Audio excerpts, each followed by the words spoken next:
The top 10 most unusual and rare people, which is 1 in a million. Such people always catch the eye of others and evoke mixed feelings.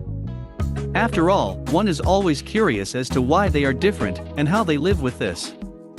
An anomaly known as polydactyly, also known as hyperdactyly, is an anatomical abnormality characterized by a greater number of fingers or toes than normal in humans, dogs, cats and horses.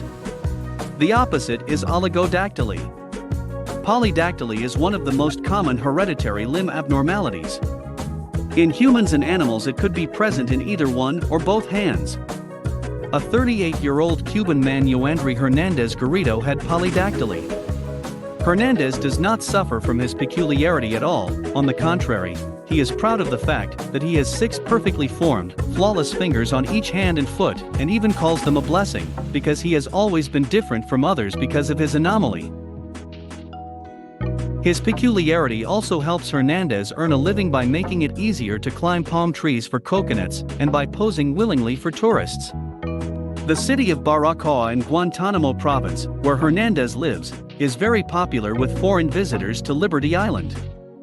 First, it is Cuba's oldest city. Second, legend links it to the landing place of Christopher Columbus. And third, Baracoa is home to some extremely interesting national parks to visit, including the UNESCO World Heritage Site of Alejandro de Humboldt National Park. One traveler once paid Hernandez $10 for permission to photograph him, not bad for a country where the average salary is only $20 a month. Yoandri has no steady job, but thanks to his 24 fingers he is able to support himself. The anomaly known as polydactyly is considered quite common, but such perfect extra fingers are rare. Hernandez's extra toes are no inferior to their normal counterparts and quite in harmony with them, so if you cast a quick glance at the Cuban's hands or feet, you probably won't notice anything unusual until you start counting them. As a child, Yoandri's parents took him to see the famous Cuban orthopedist, who was also one of Fidel Castro's doctors, who was very impressed and said that he had never seen such a well-formed polydactyly in his entire practice. Incidentally, there have been no other such cases in the Yoandri family. Interestingly, Hernandez's peculiarity has added to his popularity with women. He has a 10-year-old son by a woman who now lives in Havana, and his current girlfriend is now expecting his second child. Even as a child, Yoandri was not teased for his unusual peculiarity. He always had many friends, and, according to Hernandez himself, he lives quite well. True, sometimes the extra fingers cause confusion. Once, when Hernandez was in elementary school, the teacher asked him what 5 plus 5 was. He was very young, terribly embarrassed, and remained silent. The teacher advised the boy to simply count the fingers on both hands, and a proud Yoandri answered, 12. The teacher was a little upset, but the boy told her the plain truth. Today, Hernandez hopes his case will show other children with polydactyly that there is nothing wrong with them, and they may well grow up to be happy and confident people. The owner of the longest legs in the world. Record holder Macy Curran, 17, has the longest legs among women and teenagers in the world. Her left leg is 135.3 centimeters long, and her right leg is 134.3 centimeters long. The girl dreamed of setting the record to inspire and motivate tall people to appreciate her natural features. I was never bullied because of my legs. I was bullied because I was taller than others, she recalled. In high school, I stopped worrying about what people thought of me, and after that nothing ever bothered me again. Karen, who is 208 centimeters tall, urges tall women to view their height as a gift from above. The American woman faces a number of inconveniences every day. She has difficulty getting through doorways, getting into a car, and finding the right size clothes. However, her long legs help her play volleyball with her classmates. Her unusual appearance has made her popular on the video service TikTok. In the future, Karine plans to go to college in the UK and enter the Guinness Book of Records as the world's tallest professional model. Earlier, a native of Mongolia, living in the American city of Chicago, told about life with abnormally long and thin legs. The girl is proud of her natural data and emphasizes her unusual figure with revealing clothes, including short shorts. Zhang Ruifang is a woman with an animal horn. This woman comes from China's Henan province. After she turned 100 years old, in 2 years, she began to grow a horn like an animal on the left side of her forehead. And this has been going on for more than 2 years. Scientists say that similar growths, which look like little horns, sometimes occur in people over 60 years old.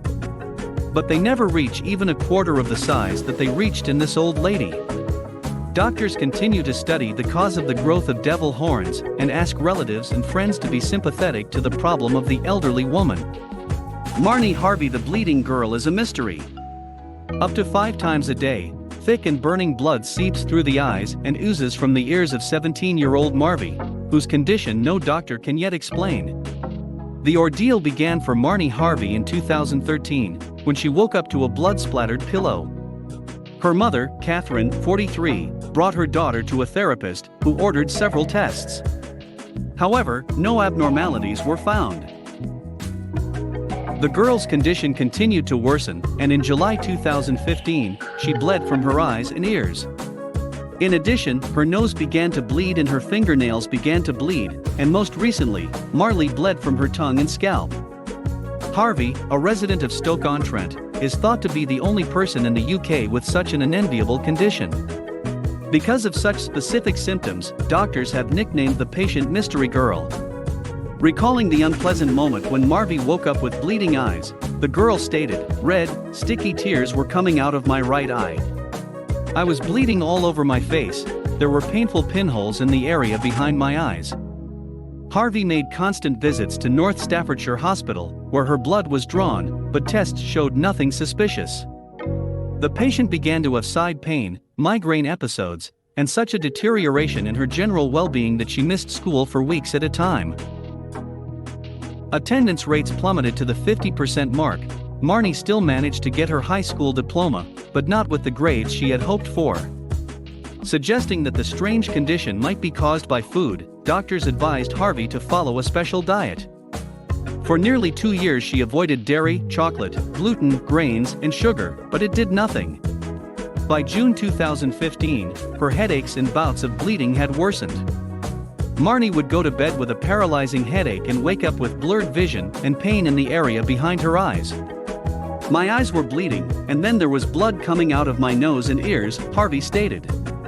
It was dark red, viscous blood. It wasn't gushing, it was oozing slowly. Behind her were a battery of tests, including chest scans and tests for a brain tumor. None of the procedures revealed anything suspicious. Despite all the negative results, the bleeding continued. Marnie felt as if someone was trying to put an end to her life. At times it was simply impossible to open her eyes, which were stinging with hot blood. Eventually, the girl had to give up her hairdressing course and her job as a retailer. Harvey stated, "I used to go out every day with my friends, but then I stopped doing that. I was too scared to go out.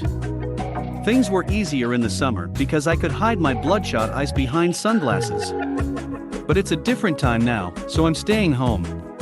All her rosy dreams, including wanting to become a nurse, go on vacation, and find a boyfriend, Harvey, had been put on hold.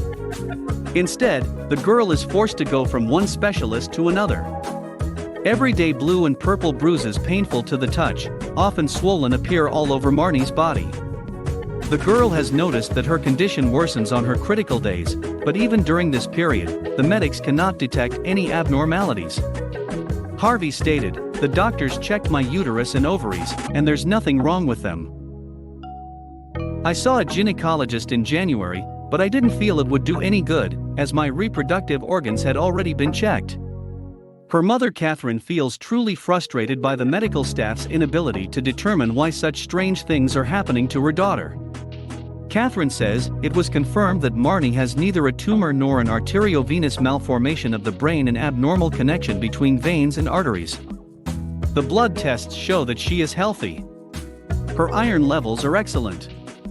No tumors, no blood diseases, no clotting disorders. Her clotting is fine.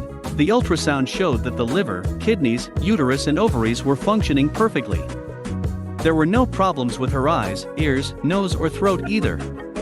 Harvey underwent an MRI and CT scan, The only thing the doctors didn't like was Mystery Girl's reduced immunity. Accustomed over time to the curiosity of baffled doctors, Marnie today no longer pays attention to her curiosity status. Specialists bring their students to take a look at me, Harvey explains. One student suggested a version with stigmata. Religious people believe that blood oozes from areas of the body where the wounds of the crucified Christ were located. But we're not a religious family. We just want answers. After conducting their own investigation, Marnie's family has found only 2 cases similar to what continues to happen to the teenage girl from Britain. 6 years ago in Tennessee, USA, one Calvino Inman, then 15, began crying blood up to 3 times a day. The ophthalmologists have suggested that it could be caused by hemolacria, the secretion of blood together with tears. In another case in 2008, 13-year-old Twinkle Vivedi of Lucknow, India, not only cried blood, but also lost blood through her skin without any visible cuts or scratches. Because of her condition, Marnie Harvey became the subject of ridicule. She even had to delete her Facebook page. She stated, "Some of my friends still visit me, but there are some that I haven't seen in months. I had to leave Facebook because people started spreading rumors as if I had blood cancer or the Ebola virus. On my last visit to the hospital, kids in the waiting room were taking pictures of me with their phones. The doctors say they don't know what's causing my condition. I'm a mystery girl to them."